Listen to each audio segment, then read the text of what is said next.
All right, I'm going to show you very fast here how to trim out a doorway. I'm going to go over it real quick. So this is a rough opening. We call it rough opening. That's when you'll see the 2x4 on the inside.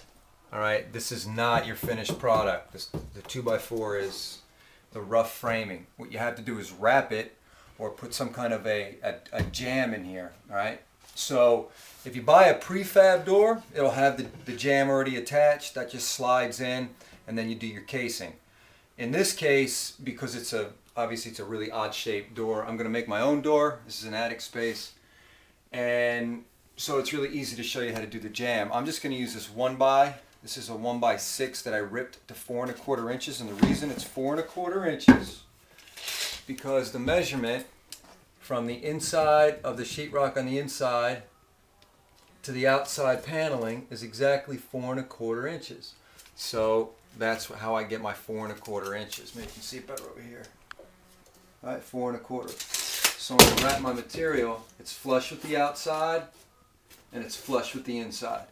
All right, I'm going to use a 6-penny finishing nail, starting with the top and then the two sides. So I'll nail this and I'll show you how to do the trim around the outside. Go. I want to show you really quickly before I finish this casing up. You'll notice the board when it's flush here, it's not at the bottom. And oftentimes it's really common for a board to be slightly warped. It just doesn't match up with the board, with the wall on one half, to the other. So what you got to do is find the point, all right, where it starts to bow. Just before that, you see it starts to bow in here. So what I'm going to do is just above that, I'm going to go ahead and drive a nail in. Careful not to dent your wood when you nail it in. You're just going to use a nail set to push that in. All right. Now this will hold it in place here. So what I can do is I've already started a nail down here. I just take my hand and I can squeeze that over. You see that? I can pull that over, but because this nail is here, it's not going to move at the top. So I can pull that over till it's flush and then nail it in. Make sure. Yep, I'm good. So now I finished nailing it all the way in. There's a little magic trick to straighten that board out. Now I can go ahead and do the casing. So what I need to do now is measure for the outside trim. And so the way I do that is I'm just going to measure from the top. I'll make a little mark here so you can see it. I want about 1/8 of an inch reveal. Okay, you see that? Okay, because this is going to show. All right, so I'm going to measure from this point. And I'm just eyeing this up to that point right there. So I've got 26½ inches exactly. So I'm going to go ahead and measure my top piece, cut my 45 so that the bottom is 26½ inches. All right, and then I'll measure the both legs and then tack it up. Then you'll see the anatomy of a door frame. All right, I just got one more. You can see I've got the top, I've got one of the legs on the sides. I've got to do the other leg over here. It's already cut.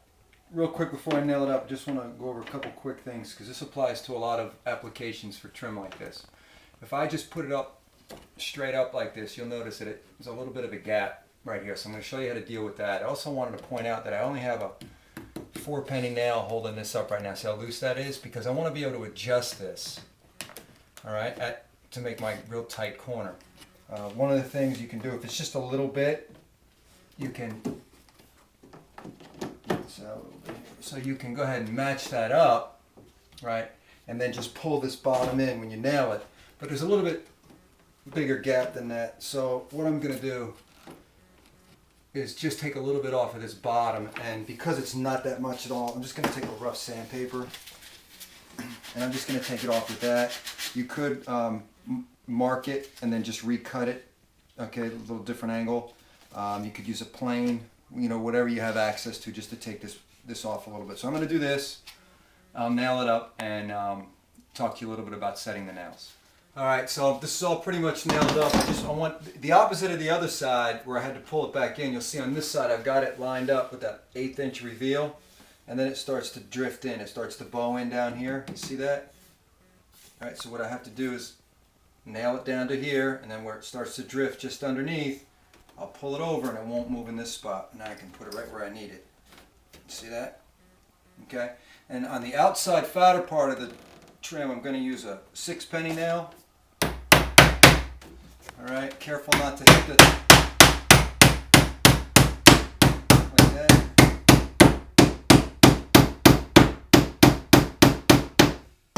When I get in real close, I'm just going to use a nail set to set that nail in. On the outside, I use a 4-penny nail. It's a little smaller, okay? So it won't split that. And that's it. And you just caulk it and prime it and paint it. And then your door would obviously go on the inside of this. But that's basically the anatomy of door trim. So you think of it as like a picture frame with an inside casing. So that's it.